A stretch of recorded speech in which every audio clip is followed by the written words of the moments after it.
Vistara, or as it is officially known, TATA Airlines.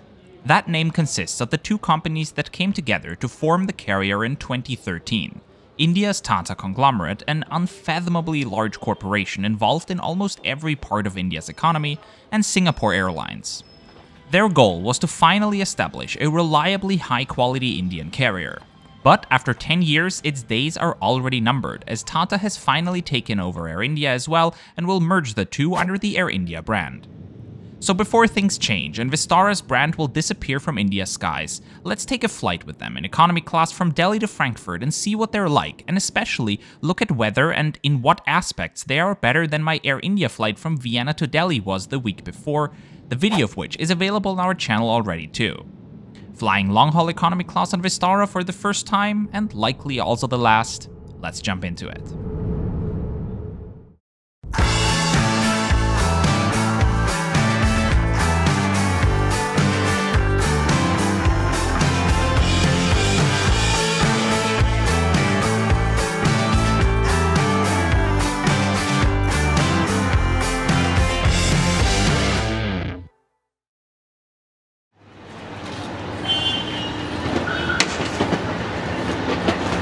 Aviation geeks and frequent flyers, welcome to the bustling streets of Old Delhi, from where we're taking a taxi to Indira Gandhi International Airport. We could have taken the Delhi Airport Metro Express, which leaves from nearby New Delhi railway station and gets you to the airport in just 15 minutes. But since there were 3 of us with plenty of luggage, carrying it all through downtown and across the entire New Delhi railway station seemed like too big of a trade-off to not spend on the comfort of a taxi today. A roughly 45-minute cab ride later, we arrived at Indira Gandhi Airport's Terminal 3, from which Air India, Vistara, and most international carriers operate out of. The name Vistara, by the way, comes from the Sanskrit word Vistar, meaning limitless expanse. The 12:50 p.m. flight to Frankfurt, that's ours. It's one of just a handful of long-haul routes operated by Vistara. Besides Delhi to Frankfurt, the carrier's long-haul network also boasts connections from Delhi to Paris and London Heathrow, as well as Mumbai to London Heathrow and soon also to Frankfurt. Check-in was quick and easy, and after a rather chaotic security check, as I'm used to in India, we're off to our departure gate. Vistara's wide-body fleet as of September 2023 consists of 6 Boeing 787-9 Dreamliners, which all feature the same interior, except for one, which I'll get to in a second. Vistara's chosen interior features a business-class cabin consisting of 30 staggered Stelia Symphony seats in a 1-2-1 configuration, thus offering direct aisle access to all passengers, followed by 3 rows or 21 seats of premium economy class with the Recaro PL3530 seats installed in a 2-3-2 pattern. And in the back, a 3-3-3 configured economy class cabin with 248 Recaro CL3710 seats. At Simple Aviation, we pride ourselves in creating the most detailed and thorough airline reviews possible, and in line with that, I now have to inform you that the review you're watching might be quite useless to you. That's because we're flying on the one exception to that standard configuration, the one Boeing 787 in Vistara's fleet that looks completely different inside. You'll still get a close look at Vistara's soft product, meaning the catering and the amenities, but the hard product, meaning the seats and the in-flight entertainment, will only be like this on this particular aircraft. So, what is this plane and why is this one different? We're flying aboard the 2018-built VT-TSQ, the oldest Boeing 787 in Vistara's fleet, because this one was originally supposed to be delivered to China's Hainan Airlines, which didn't take delivery of the aircraft due to financial difficulties. And Vistara, wanting to expand quickly, simply took over that plane and left the original cabin, chosen and put together by Hainan Airlines inside, simply changing the colors of the fabric. And where can you find this plane? That's fairly straightforward too, because as of October 2023, this plane almost exclusively serves the Delhi to Frankfurt route. Virtually all Delhi to Frankfurt flights ever operated saw this particular aircraft, and only on the weekdays where the Frankfurt route isn't flown, you might encounter it on a random domestic or rare Paris flight. So, what does it look like inside? Just like Vistara's other 5 Dreamliners, VT-TSQ has 30 business class seats. However, this one featuring a reverse herringbone configuration with a Safran Zeros 3 seats installed. The biggest difference is in premium economy class, because VT-TSQ didn't have a premium economy cabin installed, so Vistara simply designated the first 4 rows of economy class as such and increased the legroom a bit. You still get all the amenities that come with premium economy class, like the better pillows, meals, etc., but at the end of the day, still featuring the same seats as the rest of economy class. And economy class doesn't feature Recaro seats, this one is equipped with Safran Z300 seats. Overall, that's not a big issue, both seat models are great, and to the average passenger not many differences would become apparent. Each seat comes with a headrest, which is adjustable vertically as well as on the sides. And waiting for us already is a little bottle of water, a pair of complimentary headphones, and a blanket. Notably absent is a pillow, which, even though this is a daytime flight, would be nice given the flight time of 8.5 hours. The legroom is okay. Being 180 centimeters tall, I've seen considerably better in economy class, but I've also seen worse. The seats also have a basic seat back pocket and a bifold tray table. Behind that, a literature compartment, and up here, an adjustable entertainment screen. At the bottom of it, you'll find a USB port to charge small electronic devices, as well as an audio port. Coat hooks are not installed, but for each row of 3 seats, you might find 2 universal power outlets down here.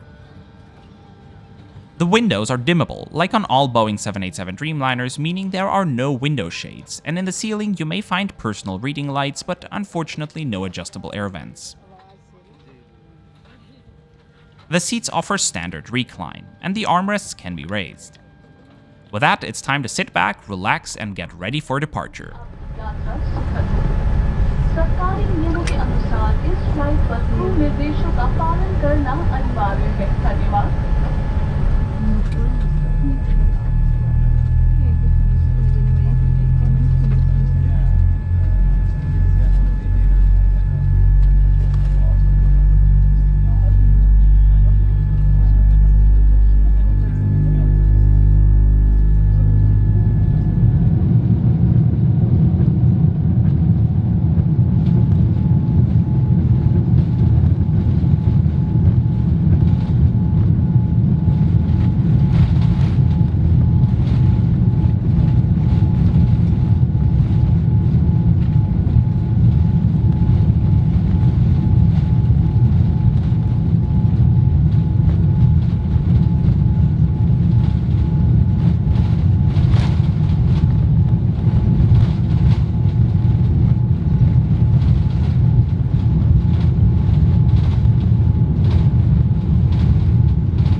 After takeoff, the cabin remained very bright for quite a while, since Vistara is fairly illiberal in allowing passengers to decide over the dimming of their own windows, having locked the controls for virtually the entire flight.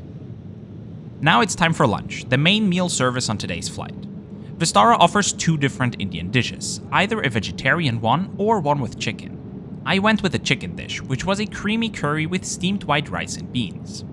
It was served alongside a bread roll and butter, a cup of chana chad, a piece of coffee cake for dessert, a little pack of aftermint, as well as another small bottle of water and beverages of your choice, where I went with a can of Singaporean beer and some water.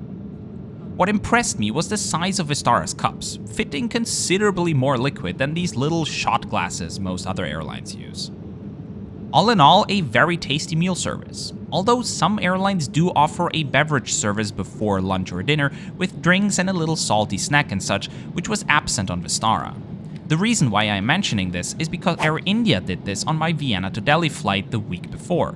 And not just one beverage and a pack of peanuts, every passenger who asked for a can of beer got 2 and plenty of crunchy corn alongside it. But overall, Vistara's meal service was tasty and plentiful. If you're not familiar with what aftermint is, in Indian cuisine that's known as mukwas, a combination of seeds, nuts and oils, most often containing fennel, anise, coriander, peppermint and the likes. It is supposed to help with digestion and smelly breath, and for me as a European who isn't super used to spicy foods, I also felt like it helped me get that burning sensation out of my mouth after eating spicy stuff here in India. After lunch, tea and coffee were offered.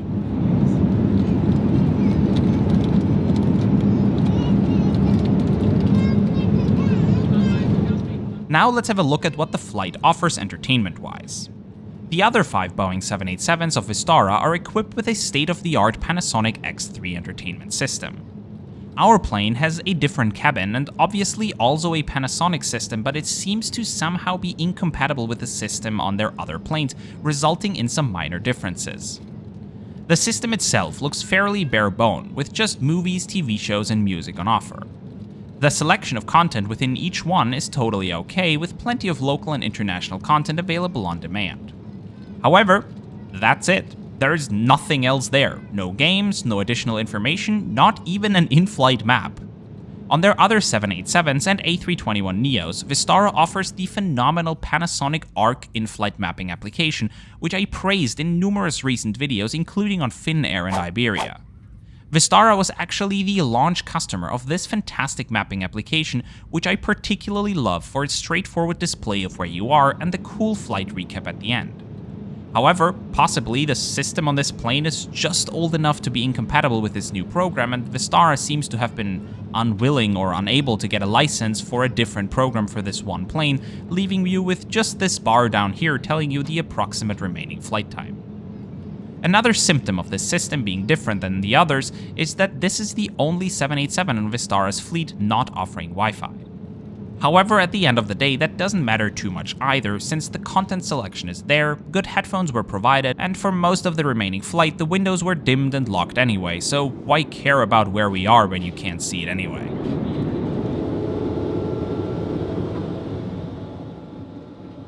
The lavatories also come with hand wash, hand sanitizer, mouthwash, and little cups.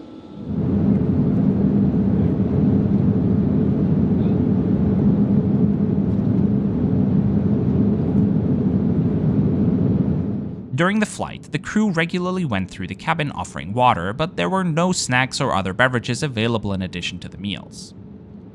Talking about meals, a second hot meal service was offered before landing. This comes with a dish consisting of some type of bread I've not seen in India yet, somewhat reminding me of arepas I had in Colombia recently. The closest I could find researching this video were cornmeal breads, simply called makki ki roti, from northern India. So if you know what this is, let me know in the comments. Anyway, it was served alongside a vegetable stew with chicken. A piece of cake was provided too, as well as a pack of orange juice, a bottle of water, and another pack of aftermint. Peculiarly, Vistara did not offer a full beverage selection alongside the second meal service. Soft drinks, alcoholic beverages and such were unavailable, with only the drinks provided on the tray, as well as water, tea and coffee being offered. सामान कक्ष या सामने की कुर्सी के नीचे रखें। इस समय लैपटॉप को स्विच ऑफ कर दें, अपनी कुर्सी सीधी कर लें, ट्रे टेबल बंद कर दें, कुर्सी की पेटी बांध दें। किसी प्रकार की सहायता के लिए अथवा हमारे नोडल ऑफिसर और DGCA की कॉन्टैक्ट डिटेल्स की जानकारी के लिए हमारी वेबसाइट airvistara.com पर हमसे संपर्क करें। As our flight is coming to an end, looking back at it, I'm not sure if I share the hype for Vistara. If all I ever experienced was Air India, I'd surely be excited for an airline that is at least normal too. But that's really what flying Vistara came down to for me. It's a normal airline. The cabin was modern, the meals were okay, the movie selection was nice. There were a few things missing that just kept me from being overly thrilled with the experience. The absent pillow was probably the most annoying, the legroom was okay but nothing to write home about, and the missing features on this particular plane were noticeable. And this is really anecdotal, but I also felt like the Air India crew on my flight from Vienna to Delhi the week prior was much more upbeat, friendly and generous, while the Vistara crew today was a bit more neutral. Again, that's just my anecdotal input here. If you check out the video about the Air India flight, you'll see that in turn the plane was in a truly shocking state. So If TATA is going to take the best of both worlds when they merge the carriers, they truly have a once-in-a-generation chance of establishing a reliably great Indian flag carrier. The risk remains, though, that they just merge the negatives, resulting in something merely better than India has now, and it remains to be seen where things go. But you can always rely on us to take you along any and all developments in the future, so make sure you are subscribed to our channel.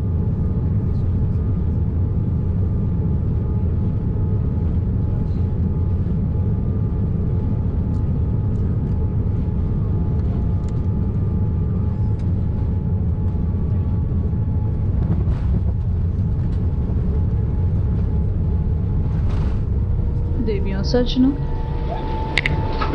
Frankfurt में आपका स्वागत है। बाहर का तापमान 23 degree Celsius है। स्थानीय समय के अनुसार शाम के 6:24 हुए हैं।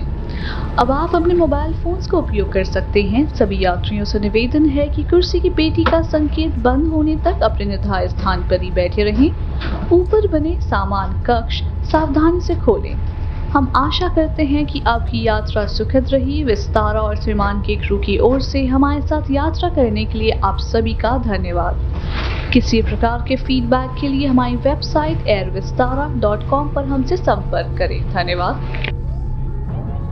With that, welcome to Frankfurt Airport. I hope you've enjoyed this video and will join us again on our quest to showcase as many different airlines and products as possible, as detailed and factual as we can. If you share our passion for airlines and their products, please consider joining us as a paid sponsor of our channel and get your name into this list of amazing people too.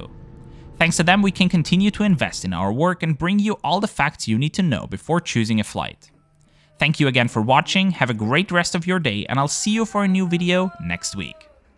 And if you haven't seen it yet, check out our recent Brutally Honest episode about flying long haul on Air India and see what they did better and what they did considerably worse.